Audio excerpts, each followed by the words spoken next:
Good morning, Hank. It's Tuesday. Greetings from Sierra Leone and the Maternal Center of Excellence. So, Hank, this is the 48,000 square foot maternal and infant care center currently being built in Sierra Leone. These are a few of the women building it, and this is my crying and sweaty face as it sinks in how many lives are being helped by our little online community.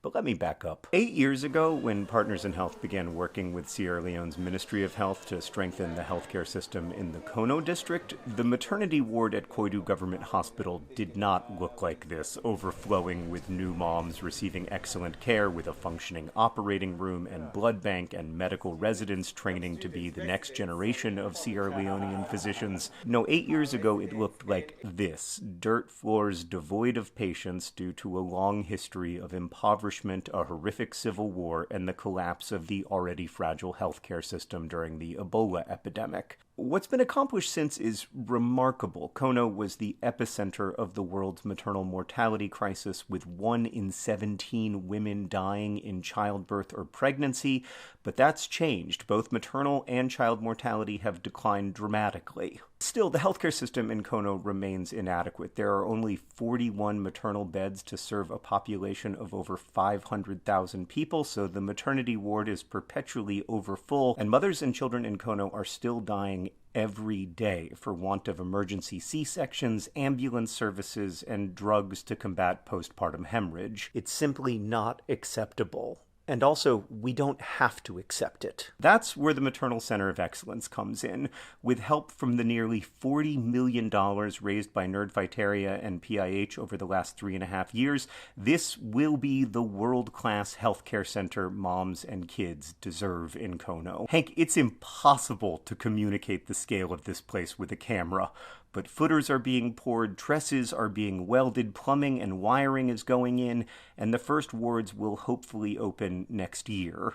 Isata Dumbaya, the nurse midwife who leads maternal health at the hospital, is working closely with Build Health International engineer John Chu and his team to make sure that everything is right where it should be. John, by the way, has a phenomenal Sharpie hat. At the Maternal Center of Excellence, there will not only be excellent maternal care, there will also be 2 neonatal intensive care units, one for babies born in the hospital, another for babies born outside and brought to the hospital, as well as enough operating theaters and supplies to perform up to 10 emergency C-sections every day.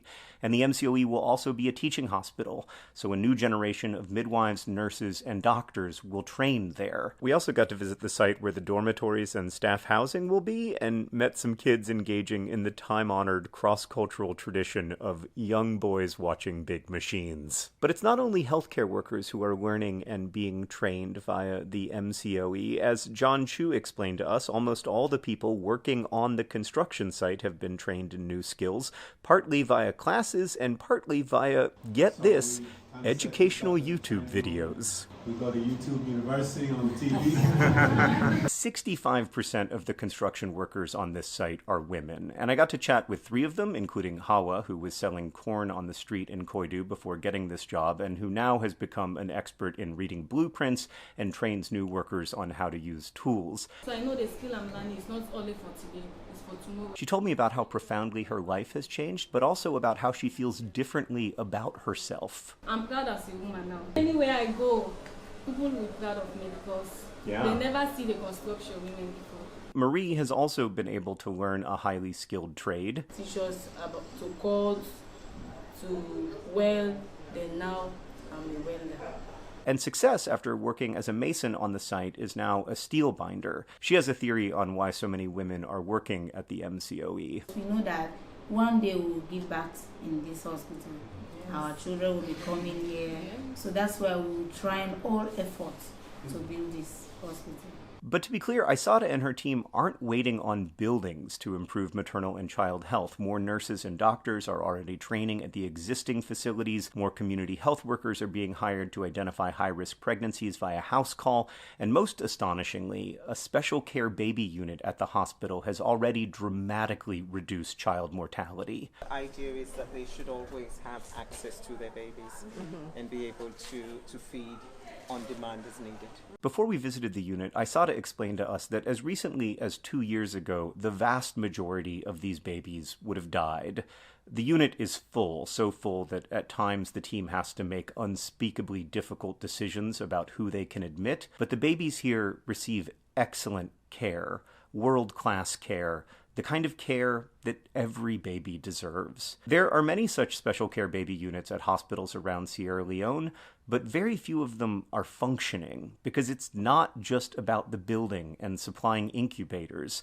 It's also about the staff, the training, the ongoing supplies needed to run such a unit, maintenance, and so much more. Because Isata and her team have not just the building and the incubators, but also the support they need to succeed, this unit is thriving.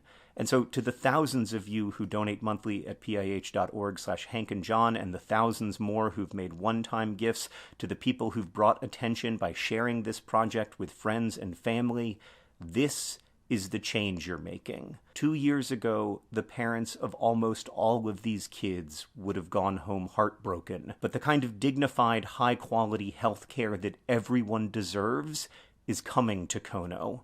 And with it, generational change. To properly support the MCOE and the larger strengthening of Kono's healthcare system over the next few years, we still need to raise the paltry sum of just over $10 million, so we have a long way to go. If you can join the monthly donors or make a one-time gift, check out pih.org/HankandJohn. And if you're considering making a large gift, we've had donations from $2,000 to $500,000. Please give via the special link below or email me with questions. And if you can't afford to donate, that's okay. Thank you for your attention. It matters. If I've learned anything from the first 3.5 years of this project, it is this. Collectively, we are much more likely to solve the problems that we pay attention to. When we were in the special care baby unit, Partners in Health co-founder Ophelia Dahl asked a nurse if one especially frail baby on a CPAP machine was likely to live. "All these babies are going to live," the nurse responded. This is the good news room. I'm so proud that Koidu Government Hospital now has a good news room, and with the work of Marie, Hawa, Success, and so many others on the Maternal Center of Excellence, there is much more good news to come. Hank, look at what humans can do when we come together. I'll see you on Friday.